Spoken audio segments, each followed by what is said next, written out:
At yan na nga, tapos na nga kami. Aakyat na kami guys. Tapos na kami makapagsunog.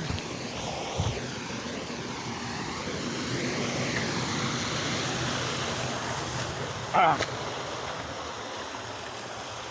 na sila.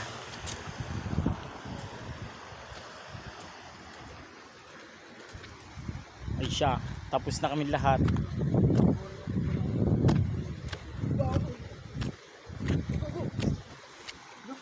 Galing, nakakamanga. Sabi ko sa inyo, tumaas yung tubig kanina eh.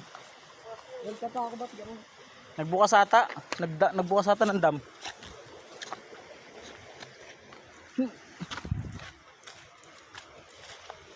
Kaya nga nag-uwian yung mga bata eh. Kaya nga nag-uwian yung mga bata, nataas daw yung tubig. Dahil bubog oh.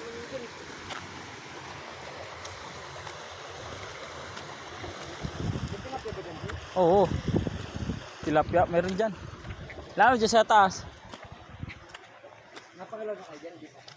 Hindi pa. Lalo dyan sa taas, ang dami. Paggabi, tatakbuhan lang eh. Tilapia dyan sa ibabaw. Minsan inaabol ng barangay. Dami tilapia dyan. Mababaho yun. Hindi mo nga lang kayang kainin. May sungaw. Ano yung alamang ng stock doon sa pagbilak ng baho. Tangina kanina isang sako. Ngayon wala na isang sako nung nasunog. Ng buhay to. Kapagod pa, grabe yung paahon. Buti naman yung kulalim niyan. Malapit pa rin. Paahon na ganito. Pero Diyos ko, hilay na. Hingal na ako.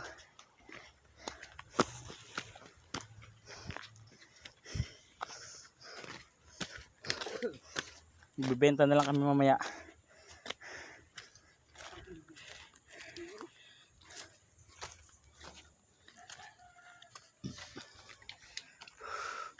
Yawa, hindi na tuloy ako nakaligo.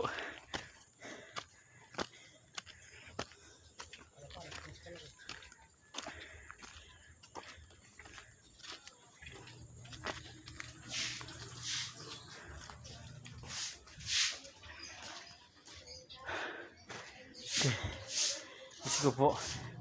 Natawarin.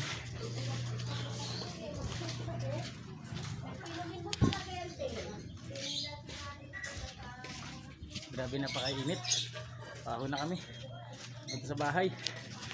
Ayun po yung aming kalbo. Naglaban na aming panlatag. Abangan nyo po kami sa paradahan. Ay, bagtas pala, bagtas. Mga vintage po yung aming panlatag. Ayan. Sa timba lang yan, pero marami talaga yan. Ito vintage panlatag. Ayan o. Kanso. Grabe, sa totoo lang.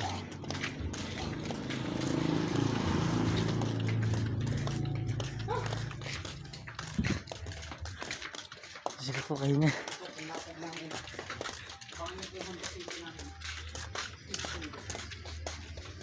Lemon chicken.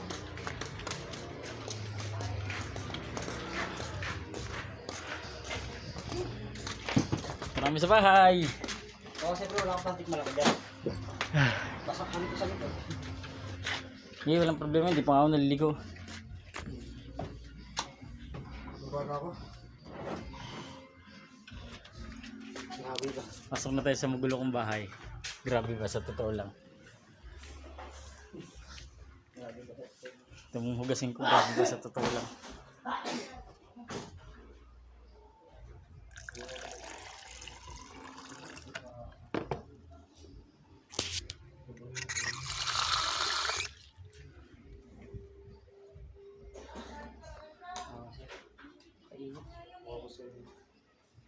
Hindi ako puto.